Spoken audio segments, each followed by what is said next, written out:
Orient bell tiles studio से आप देख रहे हैं एबीपी न्यूज। नमस्कार, आप देख रहे हैं आगे का एजेंडा। आपके साथ मैं हूं चंदन सिंह। आगे का एजेंडा में सबसे पहले बात करते हैं मुंबई में मौत की बस की। बीती रात हुए उस हादसे की जिसने मुंबई को दहला दिया। मुंबई के भांडुप में एक बेकाबू बस का कहर बरपा है। यहां 4 लोगों की जान चली गई है और 9 घायल अभी भी जिंदगी और मौत के बीच झूल रहे हैं। यह हादसा बीती रात करीब 9:30 बजे हुआ था। दिन भर की भागदौड़ के बाद लोग अपने अपने घर वापस जा रहे थे, लेकिन मुंबई में भांडुप रेलवे स्टेशन के बाहर उस वक्त मातम पसर गया जब लाल रंग की एक बेस्ट बस काल बनकर आई और पलक झपकते 13 लोगों को अपनी चपेट में ले लिया। चश्मदीदों का कहना है कि मंजर इतना खौफनाक था कि रूह कांप जाए। खाली बस रिवर्स होते समय अचानक बेकाबू हो गई और लोगों को कुचलती चली गई। जो जगह चंद मिनट पहले भीड़ की चहल पहल से गुलजार थी, वहां अचानक चीख पुकार मच गई। मातम पसर गया। कुछ लोग बस के पहियों के नीचे दबकर तड़प रहे थे, कुछ दूर जा गिरे। 3 महिलाएं और 1 पुरुष समेत 4 लोगों ने अस्पताल पहुंचने से पहले ही दम तोड़ दिया। 9 लोग अभी भी घायल हैं, जो जिंदगी और मौत के बीच जंग लड़ रहे हैं। तो अलग अलग तस्वीरें आपको हम दिखा रहे हैं मुंबई के भांडुप में हुए हादसे की, जहां बेकाबू बस ने कोहराम मचा दिया। इस हादसे का सीसीटीवी वीडियो भी सामने आया। रिवर्स करते समय अचानक ये बस बेकाबू हो गई। लोग सामान्य तरीके से अपने घर जाने के लिए गाड़ियों का इंतजार कर रहे थे, लेकिन उन्हें नहीं पता था कि बस मौत बनकर के वहां पर उनका सामना करेगी। और बस अचानक से जब बेकाबू हुई तो वहां चीख पुकार मच गई, जिससे जिधर रास्ता मिला भागता हुआ नजर आया। कुछ सेकंड के अंदर वहां पर खून पसरा हुआ था। लोग पहियों के नीचे दबे हुए थे। एक व्यक्ति को बस पहिए के नीचे कुचल देती है। मौके पर मौजूद लोग जान बचाकर भागते दिख रहे हैं। वाकया एक दुकान में लगे सीसीटीवी कैमरे में कैद हुआ है। बेस्ट की एक बेकाबू बस ने वहां सामने खड़े लोगों को कुचल दिया। कुछ लोग इस दौरान बस की चपेट में आ गए, कुछ लोग भागने लगे। हादसे के बाद अफरा तफरी मच गई। तस्वीरें इतनी भयावह है कि हम आपको सीधे दिखा भी नहीं सकते। घायल लोग सड़क पर तड़प रहे थे। हादसे के बाद पुलिस और एम्बुलेंस मौके पर पहुंची और घायलों को आनन फानन में अस्पतालों में भर्ती कराया। बेस्ट के बस ड्राइवर ने किस तरह से यहां पर तांडव मचाया है, उसके बाद यहां पूरी तरह से मातम पसरा हुआ था। खून और इंसानों के घायल शरीर वहां पड़े हुए थे। मौके पर मातम पसरा हुआ था। बैक गियर में अचानक से बेकाबू हुई बस ने मुंबई के भांडुप रेलवे स्टेशन के बाहर जबरदस्त कोहराम मचाया है।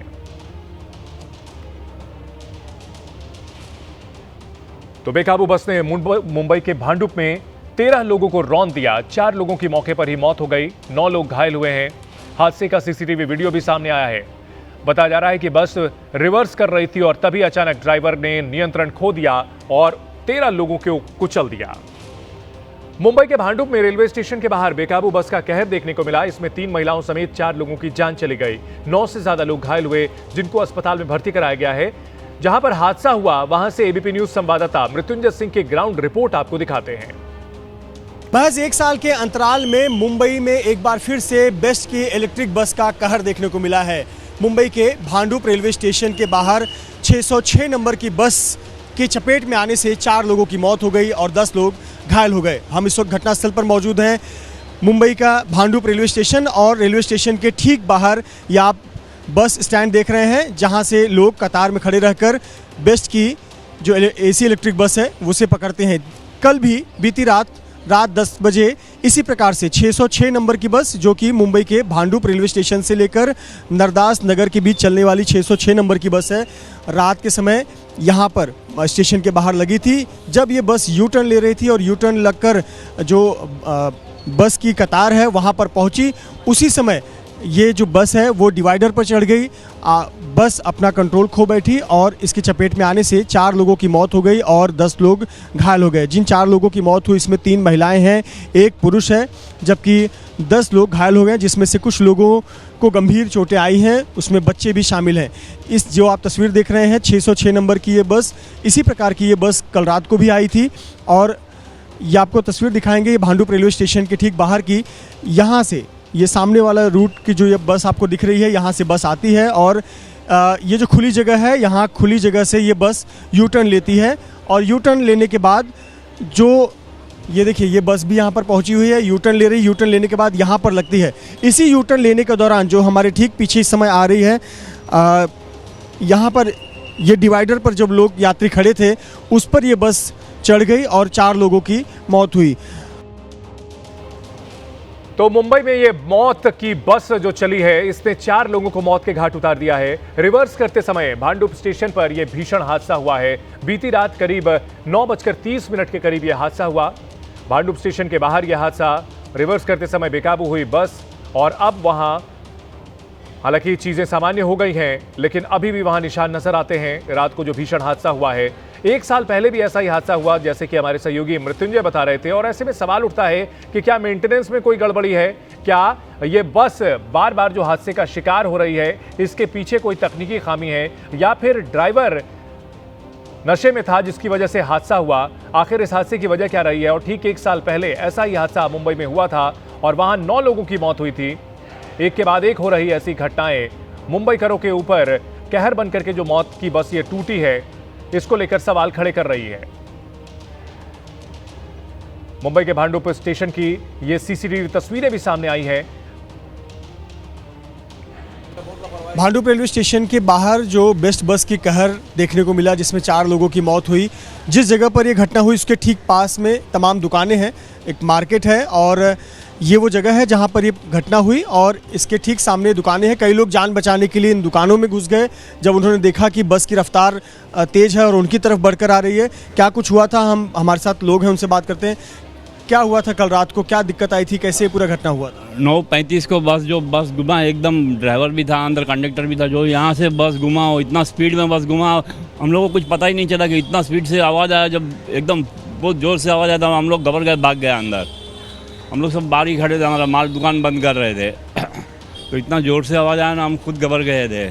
वजह क्या मानते हैं, किस वजह से ये हुआ है? क्या ये पहले भी हो चुका है इस प्रकार की घटना यहाँ पर? अच्छा, तो एक्सीडेंट तो होते ही रहता है बस वाले लोग का। इन लोग का क्या जगह ही नहीं है ना यहाँ पे, जो टर्न लेने के लिए बस बड़ी है, टर्न लेने के लिए जगह ही नहीं है।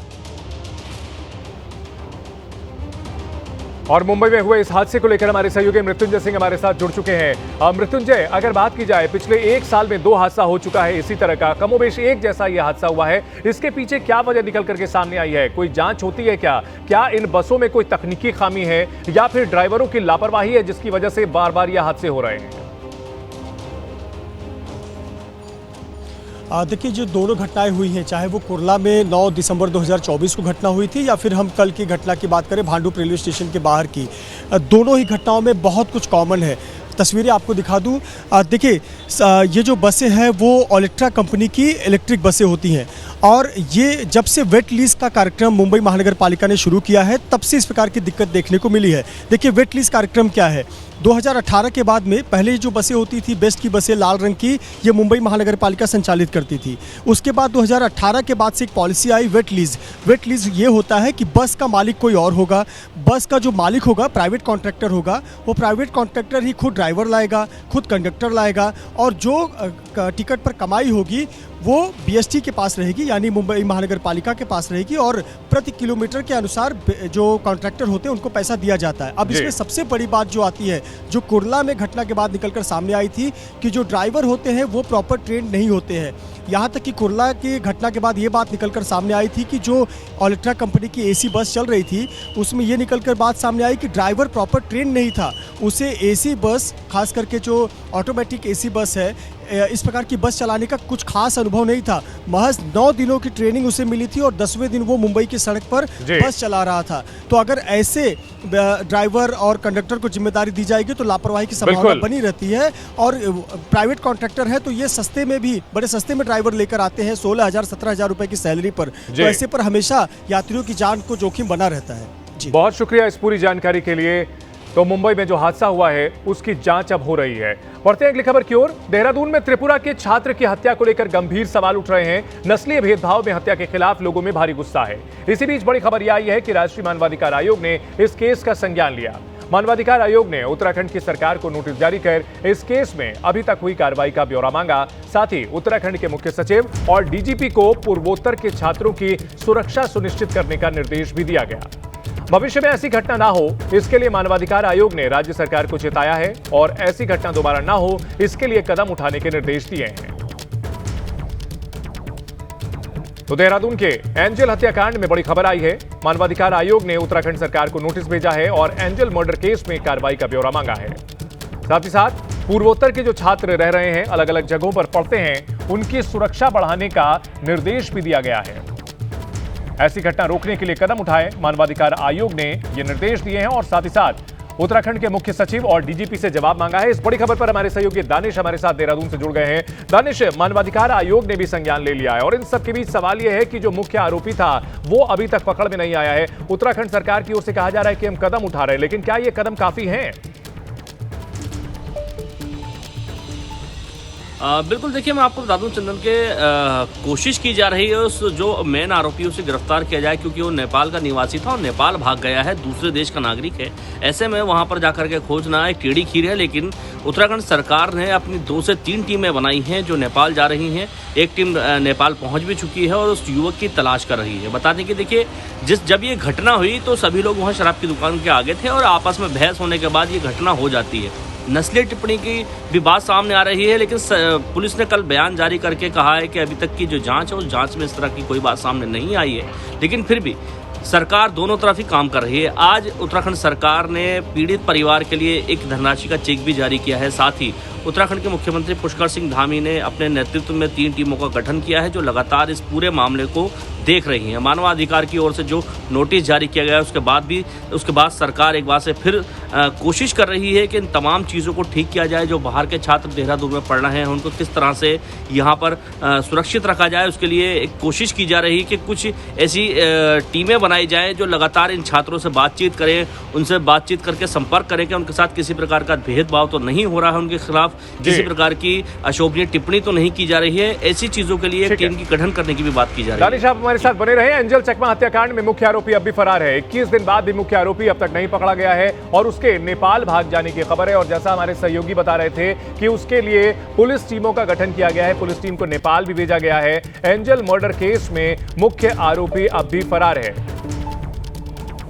नस्लीय टिप्पणी की जाती है, मारपीट की जाती है और युवक की मौत हो जाती है। इस मामले में मुख्य आरोपी अभी भी फरार है। सीसीटीवी भी सामने आया है किस तरह से मारपीट की गई थी एंजल चकमा के साथ। इसको लेकर के कई सवाल हैं कि आखिर 21 दिन बाद भी मुख्य आरोपी अब तक क्यों नहीं पकड़ा गया।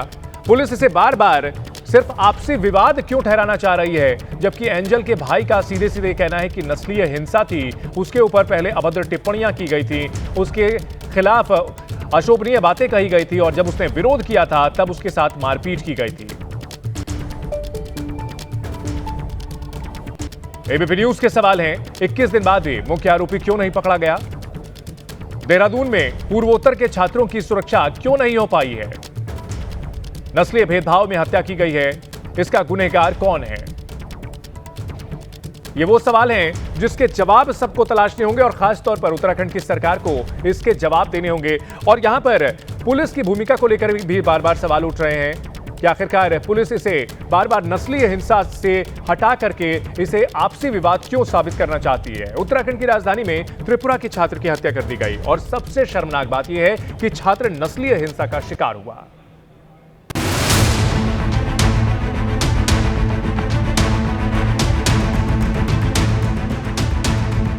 नौ दिसंबर के बाद 17 दिन तक चकमा को लेकर पूरे देश में चुप्पी रही।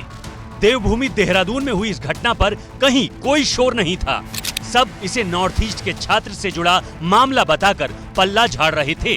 बात कड़वी है लेकिन सच यही है, उत्तर पूर्वी राज्यों के लोगों के साथ अक्सर देश के दूसरे हिस्सों में सौतेला बर्ताव होता था, हो रहा है, जैसा एंजल चकमा के साथ हुआ। एंजल चकमा बीएसएफ के हेड कांस्टेबल का बेटा था। देहरादून की जिज्ञासा यूनिवर्सिटी में एमबीए फाइनल ईयर का स्टूडेंट था। अपने बैच में सबसे पहले प्लेसमेंट पाने वाला छात्र था। एंजल का छोटा भाई माइकल उत्तरांचल यूनिवर्सिटी में पढ़ाई कर रहा था। 9 दिसंबर को घटना वाले दिन दोनों भाई कुछ सामान लेने बाहर निकले थे। तभी मार्केट में कुछ युवक उनके पास पहुंचे, इन पर नस्ल भेदी टिप्पणी करना शुरू किया। किसी ने चाइनीज कहा, किसी ने चिंकी कहा, किसी ने मोमोज कहकर चिढ़ाया। दोनों भाइयों ने इसका विरोध किया, कहा कि हम त्रिपुरा से हैं, भारतीय हैं। बावजूद इसके वो टिप्पणी करते रहे। इसके बाद दोनों भाइयों ने वहां से निकलने में समझदारी समझी। एंजल ने बाइक स्टार्ट की, तभी एक युवक ने छोटे भाई माइकल के सिर पर वार कर दिया। इसके बाद एंजल बाइक से उतरा, हमले का विरोध किया, लेकिन युवकों ने उस पर चाकुओं से ताबड़तोड़ वार कर दिया। हमले के बाद दोनों भाइयों को अस्पताल में भर्ती कराया गया। माइकल के सिर में हल्की चोट थी, जबकि एंजल गंभीर रूप से घायल था। 24 दिसंबर की रात एंजल की आवाज अचानक बंद हो गई। 26 दिसंबर को उसने दम तोड़ दिया। पुलिस के द्वारा इसमें अथक प्रयास किए गए, मेहनत की गई, सीसीटीवी फुटेज का भी अवलोकन किया गया, आसपास के लोगों से जानकारी किया गया। जो नाम प्रकाश में आए थे उनको जो है अरेस्ट किया गया पुलिस के द्वारा। इसमें जो एक अन्य जो वांटेड है, जो कि मूल रूप से नेपाल का रहने वाला था, उसके विरुद्ध जो हमारे द्वारा एनबीडब्ल्यू वारंट निकलवाया गया है। चकमा की मौत के बाद त्रिपुरा में प्रदर्शन शुरू हो गए। सामाजिक संगठन इस नफरत के खिलाफ आवाज उठाने लगे। इसके बाद उत्तराखंड की धामी सरकार नींद से जागी। मामले ने तूल पकड़ना शुरू किया तो सीएम धामी ने सोमवार को एंजल चकमा के पिता तरुण प्रसाद चकमा से फोन पर बात की। 2 मिनट 23 सेकंड की बातचीत का बाकायदा वीडियो बनवाया और सोशल मीडिया पर शेयर भी किया। Hello good morning sir. हाँ गुड मॉर्निंग चकमा जी, कैसे हैं तरुण जी? ठीक है। बहुत हमारा एक्चुअली में बहुत ही दुखद घटना हुआ। हम बहुत दुखी हैं इससे, और 5 लोग जो भी इसमें थे बदमाश, 5 गिरफ्तार कर लिए गए हैं। जो बेंगलोर में हर जगह में कोई नौकरी करने जाता है, कोई पढ़ाई करने जाता है, कोई कंपनी में काम करने जाता है, मजदूरी करने जाता है, तो इनका साथ ऐसे गलत व्यवहार नहीं होना चाहिए। हम भी इंडियन हैं सर। सीएम धामी के संवाद पर शिवसेना उद्धव गुट की सांसद प्रियंका चतुर्वेदी ने सवाल उठा दिया। पोस्ट में लिखा, इसमें भी पीआर, अगर पीड़ा और दुख व्यक्त करना है तो बगैर कैमरा और कॉन्फ्रेंस रिकॉर्डिंग के साथ भी किया जा सकता था। हर चीज पर एक वेल एडिटेड वीडियो बनाकर जनता को परोसना एक बेहद असंवेदनशीलता दिखाता है।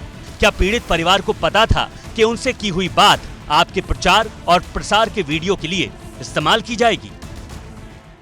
मैंने कहा किसी जगह में भी कुछ गैप नहीं होना चाहिए। उन्होंने मुझे एश्योरेंस किया है कि इन लोगों को जो जस्टिस देना है वो जस्टिस दिलाएंगे। एंजल की हत्या को लेकर राजनीति भी गर्म है। कांग्रेस बीजेपी की सरकार पर सवाल उठा रही है। वहीं उत्तराखंड के सीएम पुष्कर सिंह धामी ने कहा कि इस मामले में आरोपियों को कड़ी सजा मिलेगी। उत्तराखंड पर एक दाग है, हमारी कानून व्यवस्था पे भी दाग है, लेकिन हम पर भी एक दाग है।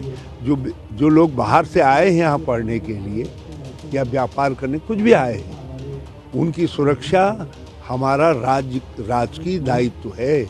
और जिस तरीके से उसको एंजल चकमा को मारा गया है, मैं उसकी निंदा करता हूँ। और त्रिपुरा निवासियों से हम क्षमा चाहते हैं और लोगों से कहना चाहते हैं जिनके बच्चे यहाँ पढ़ रहे हैं, हम जो है भविष्य में ऐसी घटना न हो, उसके लिए सारा राज्य सावधान है। देहरादून में अध्ययनरत त्रिपुरा के छात्र एंजल चकमा की नृशंस हत्या की घटना अत्यंत पीड़ादायक घटना है, बहुत दुर्भाग्यपूर्ण घटना है। यह केवल एक छात्र की मृत्यु नहीं है, बल्कि एक परिवार के सपनों और उम्मीदों का यह असमय अंत है। मैं दिवंगत एंजल चकमा के परिजनों के प्रति अपनी गहरी संवेदना व्यक्त करता हूं और ईश्वर से प्रार्थना करता हूं कि उन्हें इस असहनीय दुख को सहन करने की शक्ति प्रदान करें। पश्चिम बंगाल में अगले साल चुनाव होने वाले हैं, लेकिन अभी से हलचल बढ़ गई है। बीजेपी के चाणक्य माने जाने वाले गृह मंत्री अमित शाह पश्चिम बंगाल के दौरे पर हैं। अमित शाह का बंगाल दौरा बीजेपी की रणनीतियों के लिए काफी अहम माना जा रहा है। आज अमित शाह की बीजेपी कोर ग्रुप के साथ बैठक है, जिसमें चुनाव प्रबंधन को लेकर विस्तार से चर्चा होगी। चुनाव को लेकर नेताओं से फीडबैक मिलेंगे और इसके बाद करीब 11:30 बजे अमित शाह प्रेस कॉन्फ्रेंस को संबोधित करेंगे। 2026 के पश्चिम बंगाल विधानसभा चुनाव, जिसको लेकर के बीजेपी ने पूरी ताकत झोंकी हुई है और पश्चिम बंगाल परिवर्तन के लिए पूरी तरह से तैयार है। अमित शाह ने दावा किया है। पश्चिम बंगाल के दौरे का दूसरा दिन है अमित शाह के। आज बीजेपी नेताओं के साथ वे बैठक करेंगे, प्रेस कॉन्फ्रेंस भी करेंगे। बंगाल में अगले साल होने वाले विधानसभा चुनाव के मद्देनजर शाह का यह दौरा काफी अहम माना जा रहा है। कल कोलकाता लैंड करते ही अमित शाह बीजेपी दफ्तर गए, जहां बीजेपी नेताओं के साथ लगभग 2 घंटे बैठक की। बैठक में विधानसभा चुनाव के लिए बीजेपी की रणनीति और रुख पर चर्चा की गई। अपने दौरे के तीसरे दिन कल अमित शाह कालीबड़ी मंदिर में दर्शन करने जाएंगे। इसके बाद सांसदों और विधायकों के साथ बैठक करेंगे और फिर पार्टी कार्यकर्ताओं के सम्मेलन को संबोधित करने वाले हैं।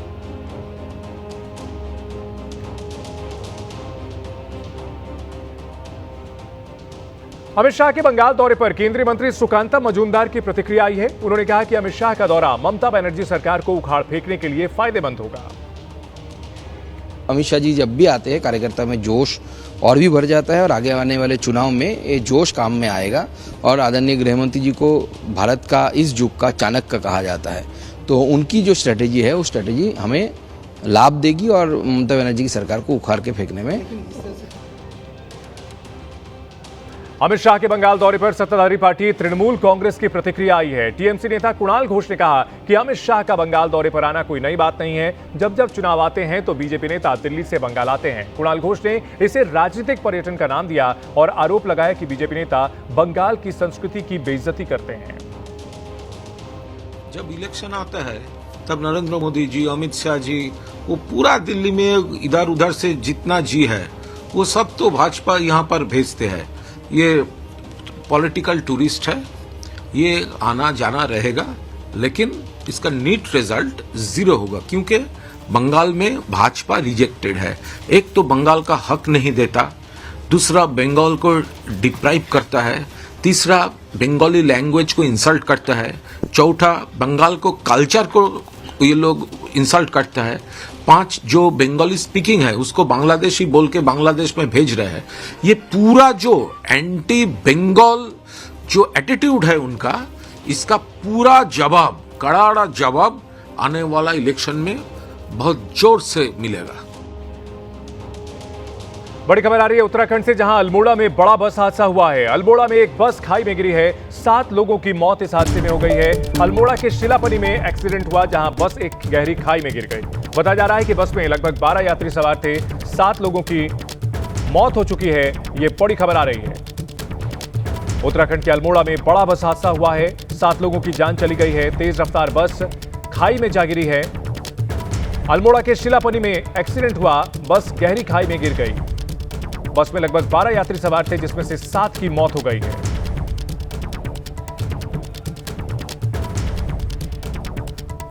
तो उत्तराखंड के अल्मोड़ा में बड़ा बस हादसा हुआ है। बस खाई में गिरने की वजह से 7 लोगों की जान चली गई है। पहाड़ी इलाकों में खराब मौसम के दौरान हादसों की संख्या बढ़ जाती है और अल्मोड़ा में ऐसा ही एक भीषण हादसा पेश आया है। तेज रफ्तार बस खाई में जा गिरी है, 7 लोगों की मौत हुई है। शिलापनी इलाके में यह भीषण हादसा हुआ है। बस में करीब 12 यात्री सवार थे, जिनमें से 7 की मौत हो गई है। कई यात्री घायल हुए हैं, जिन्हें अस्पतालों में भर्ती कराया गया है। और भीषण हादसे के बाद की तस्वीरें भी सामने आई हैं, जिसमें देखा जा सकता है बस को काफी नुकसान पहुंचा है, पर खच्चे उड़ गए हैं और गहरी खाई थी जहां बस हादसे का शिकार हुई है। देखिए सीधे सीधे ये खाई में गिरी है बस और बस को भी काफी नुकसान पहुंचा है। इसी से अंदाजा लगाया जा सकता है।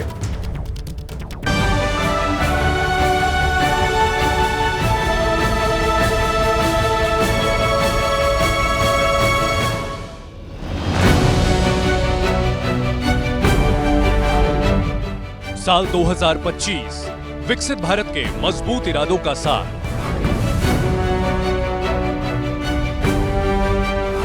साल 2025 नई ऊर्जा और नए आत्मविश्वास का सार।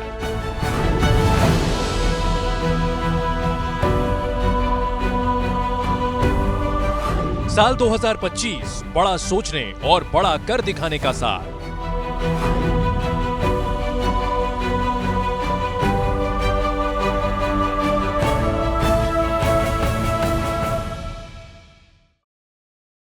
ऑपरेशन सिंदूर तो साल 2025 में भारत के मजबूत इरादों का बस एक उदाहरण था।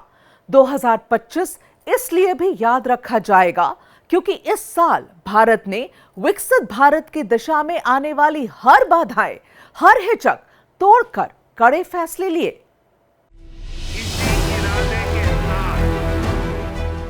एक शब्द में कहें तो साल 2025 प्रधानमंत्री नरेंद्र मोदी के नेतृत्व में भारत की ओवरहॉलिंग का साल रहा।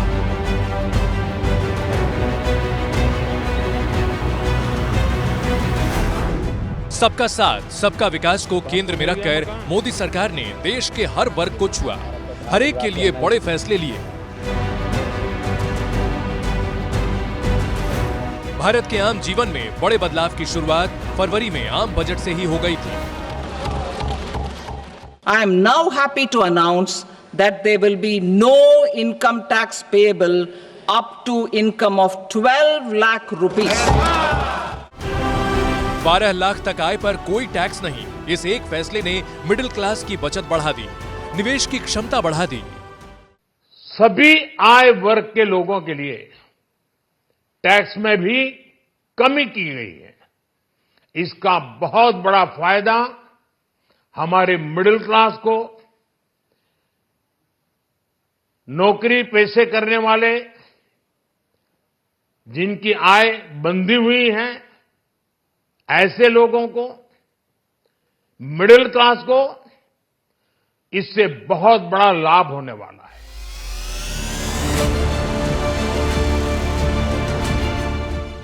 यही नहीं, सरकार ने 4000 से ज्यादा संशोधनों से भरे 1961 के पुराने आयकर अधिनियम भी बदल दिए।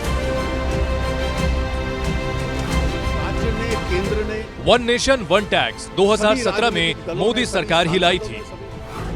2025 में दिवाली से पहले प्रधानमंत्री मोदी ने नागरिक देवो भव के मंत्र के साथ जीएसटी रिफॉर्म का ऐलान कर दिया। यानी नवरात्रि के प्रथम दिवस 22 सितंबर को सूर्योदय के साथ ही नेक्स्ट जनरेशन जीएसटी रिफॉर्म्स लागू हो जाएंगे। एक तरह से कल से देश में जीएसटी बचत उत्सव शुरू होने जा रहा है।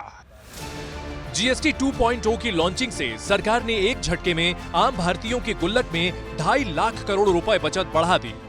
ये सरकार की मोदीनॉमिक्स की जो तरीका है वो आम नागरिक को बहुत बड़ा राहत देने वाला है। सरकार ने इस बार मीडियम क्लास फैमिली के लिए बहुत अच्छा डिसीजन लिया है।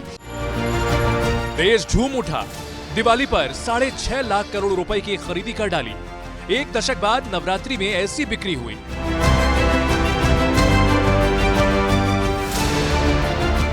नवंबर में मोदी सरकार ने भारत की विकास गाथा के केंद्र में 64 करोड़ श्रमिकों को भी जोड़ दिया। मोदी सरकार ने तय किया और 29 पुराने और उलझे और बिखरे हुए कानूनों को 4 नए लेबर कोड्स में समेट दिया। Code on wages 2019, industrial relations code 2020, code on social security 2020 और occupational safety, health and working conditions code 2020। 4 नए लेबर कोड में श्रम शक्ति का जीवन स्तर उठाने, बेरोजगारी घटाने, महिला भागीदारी बढ़ाने पर पूरा जोर है।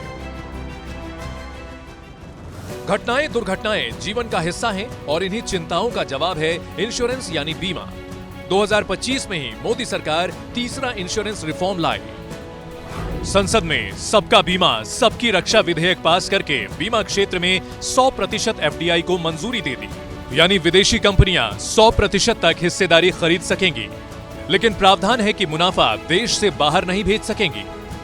आम भारतीयों को फायदा ये होगा कि बीमा बाजार में प्रतिस्पर्धा बढ़ेगी, विदेशी पूंजी से बाजार मजबूत होगा, बीमा के सस्ते और बेहतर विकल्प मिलेंगे, कम प्रीमियम में ज्यादा कवरेज मिलेगा, बीमा सेक्टर में रोजगार के अवसर बढ़ेंगे। Government is introducing सबका बीमा सबकी रक्षा Amendment of Insurance Laws Bill 2025 for amending 3 acts related to insurance sector. सभी मेंबर्स को मैं रिक्वेस्ट करना चाहती हूं कि अपने अपने कॉन्स्टिट्यूएंसी में इस विषय को प्रचलित करें और जिसके द्वारा unclaimed deposits or shares or whatever is lying should be claimed by the rightful owners. फैसलों के लिहाज से 2025 का दिसंबर सुपर डुपर रहा।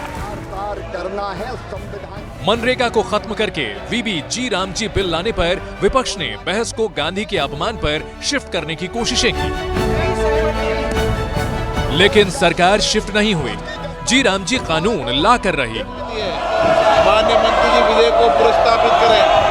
माननीय अध्यक्ष महोदय, मैं विधेयक को पुनर्स्थापित करता हूँ। मोदी सरकार ने सुनिश्चित किया कि देश के गांव विकसित भारत की गति से ही चलेंगे। वीबी जी रामजी यानी विकसित भारत गारंटी फॉर रोजगार एंड आजीविका मिशन ग्रामीण, जिसमें रोजगार की गारंटी 100 दिन से बढ़ाकर 125 दिन कर दी गई। मजदूरी के पेमेंट की डेडलाइन 15 दिन से घटाकर 7 दिन कर दी। जी राम जी उन 13 करोड़ लोगों के जीवन को नया स्तर देगा जो भारत के 6,44,000 गांवों में रहते हैं।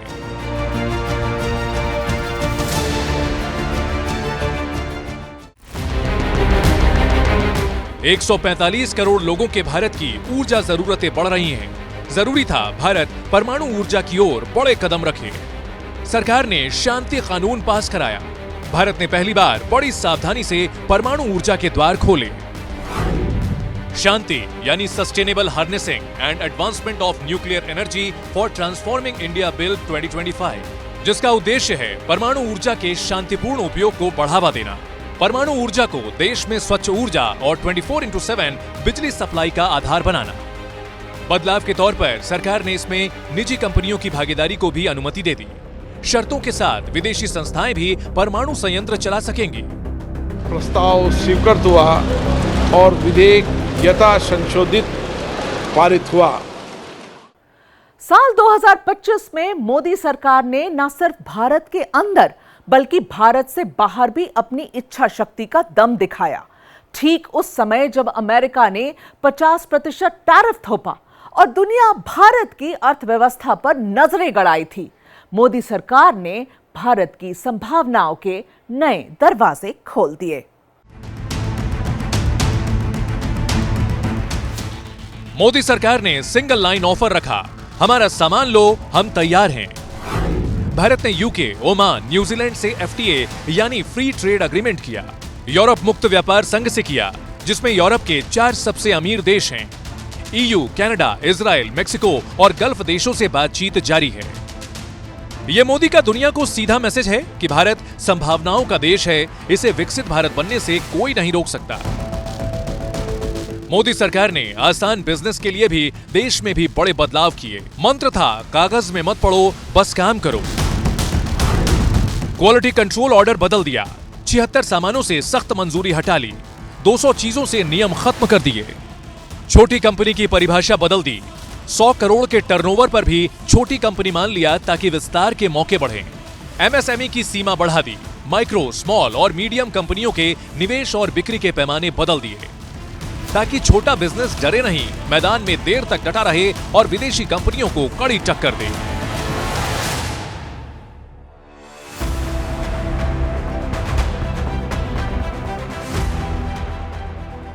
सरकार ने 2025 में ब्लू इकोनॉमी यानी नीली अर्थव्यवस्था में भी मील के 5 नए पत्थर गाड़े। समुद्री व्यापार में महाशक्ति बनने के लिए अंग्रेजों के 3 कानून हटाकर मॉडर्न इंडिया के 5 कानून बनाए। Bills of landing 2025, carriage of goods by sea bill 2025, coastal shipping bill 2025, merchant shipping bill 2025 और भारतीय बंदरगाह बिल 2025। ये 5 नए कानून वो सीढ़ियां हैं जिसका दूसरा छोर 2047 है।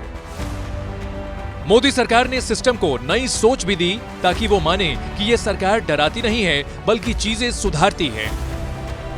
भारतीय न्याय संहिता यानी BNS साल 2025 में पूरी तरह लागू कर दिया गया। 200 से ज्यादा छोटे अपराधों को अपराध सूची से हटा दिया। 7 NDA शासित राज्यों ने भी 1000 से ज्यादा प्रावधानों को अपराध श्रेणी से बाहर कर दिया ताकि जीवन आसान हो, व्यापार आसान हो, ताकि एक विश्वास पैदा हो कि सरकार सच के साथ है, सबके साथ है। जब आप आत्मविश्वास से चलते हैं तो परिणाम भी आप ही तय करते हैं। 2025 को भारत के आत्मविश्वास का वर्ष कह सकते हैं। ये वो साल है जब भारत की रीति नीति सबसे स्पष्ट दिखी। भारत ने न सिर्फ वैश्विक महत्वाकांक्षाएं दिखाई बल्कि सिद्ध किया कि यही भारत का सही समय है। 2025 में भारतीय अर्थव्यवस्था ने दूसरी तिमाही में 8.2% की शानदार GDP बढ़ोतरी दिखाई। भारत विश्व की सबसे तेजी से बढ़ती अर्थव्यवस्था बना रहा। वैश्विक आकलन है भारत तेजी से विश्व की 4थी अर्थव्यवस्था बनने की ओर है।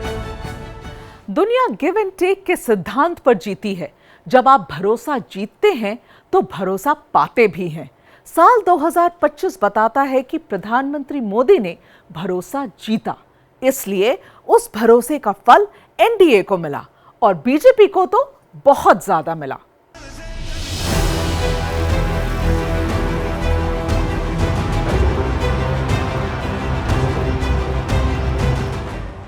प्रधानमंत्री मोदी के चेहरे, उनकी गारंटी और उनकी सरकार की क्रेडिबिलिटी पर बीजेपी लगातार कीर्तिमान रच रही है। मोदी मोदी मोदी मोदी मोदी मोदी मोदी भारत के राजनीतिक पटल पर यह बीजेपी का स्वर्ण युग है कि उसकी सरकारें, उसके प्रतिनिधि, उसके सहयोगी, उसका संगठन और उसके वोटर देश की चारों दिशा में बढ़ रहे हैं। जिसमें एक तरफ पीएम मोदी का चेहरा, उनके नाम की गारंटी है, तो दूसरी तरफ इसे परिणामों में बदलने वाला संगठन। आज 14 करोड़ सदस्यों के साथ बीजेपी दुनिया की सबसे बड़ी पार्टी है।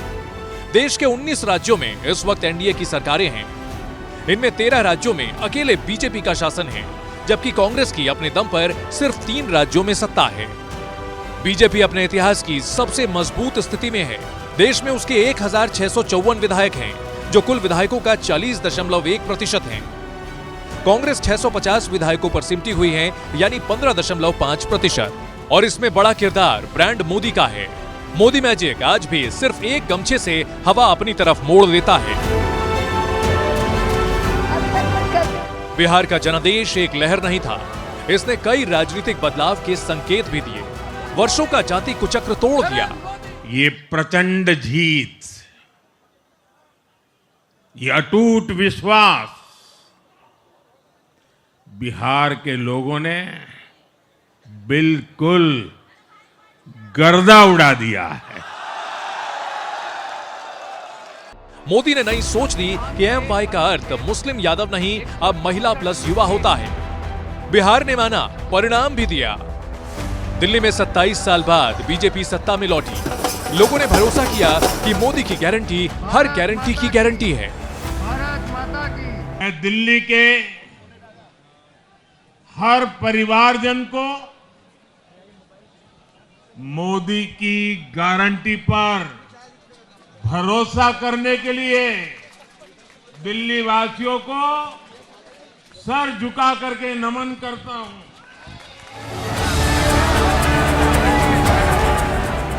बीजेपी ने वो मनोवैज्ञानिक भ्रम भी तोड़ा कि राष्ट्रीय पार्टियां दिल्ली का भरोसा खो रही हैं। दिल्ली उनसे दूर जा रही है।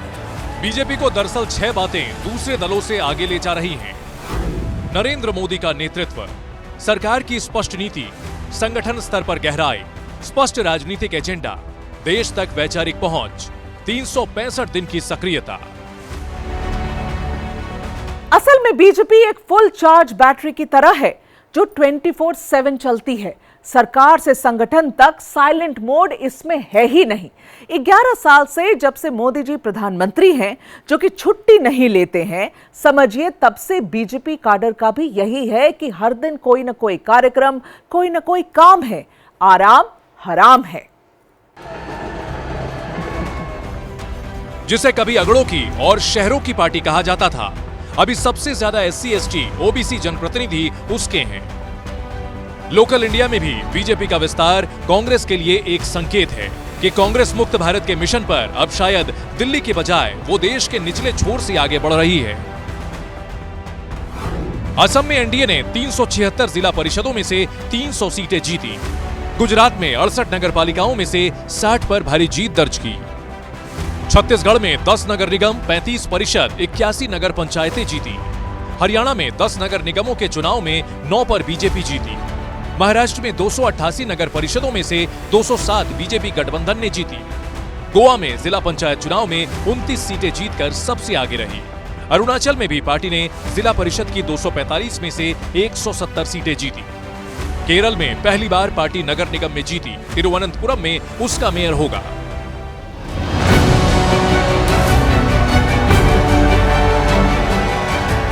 और केरल में एक नगर निगम जीतना बीजेपी के लिए कई मायनों में बिहार और दिल्ली से बड़ी जीत है, क्योंकि तिरुवनंतपुरम में उसने देश में वामपंथ के आखिरी किले का वो पहला दरवाजा तोड़ दिया है, जहां से सीधा रास्ता अब केरल की सत्ता का है। प्रधानमंत्री मोदी ने इसे ऐतिहासिक जीत यूं ही नहीं कहा। एक परिणाम स्वीकार और दूसरे परिणाम के लिए तैयार, यही बीजेपी है, फुल चार्ज बीजेपी।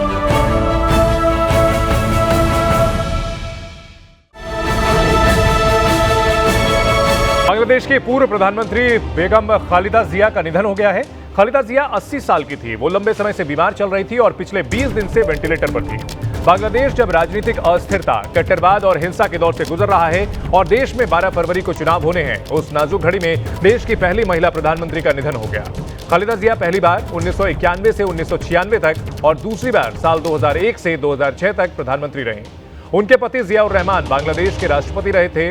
उन्होंने ही बांग्लादेश नेशनल पार्टी की स्थापना की थी और अभी फिलहाल बीएनपी इस बार के आगामी चुनाव में प्रमुख कंटेंडर के तौर पर उभरी है। खालिदा जिया के बेटे तारिक रहमान 17 साल बाद वापस देश लौटे हैं। खालिदा जिया जो कि गंभीर रूप से बीमार चल रही थी और इसी वजह से पार्टी की कमान उन्होंने अपने बेटे को सौंपी हुई है, उनका निधन हो गया है। खालिदा जिया 2 बार बांग्लादेश की प्रधानमंत्री रह चुकी हैं, बीएनपी की प्रमुख थीं और पिछले लंबे समय से बीमार चल रही थीं। प्रधानमंत्री नरेंद्र मोदी ने खालिदा जिया के निधन पर दुख जताया और सोशल मीडिया पोस्ट में साल 2015 में हुई मुलाकात को याद किया। भारत के साथ उनके संबंधों और योगदान के बारे में भी याद किया। पीएम ने लिखा कि बांग्लादेश के पूर्व पीएम के निधन पर गहरा दुख हुआ। बांग्लादेश की पहली महिला पीएम के तौर पर उन्हें याद रखा जाएगा। साल 2015 में खालिदा जिया से सौहार्दपूर्ण मुलाकात हुई थी। भारत के साथ उनके संबंधों और योगदान को याद रखा जाएगा।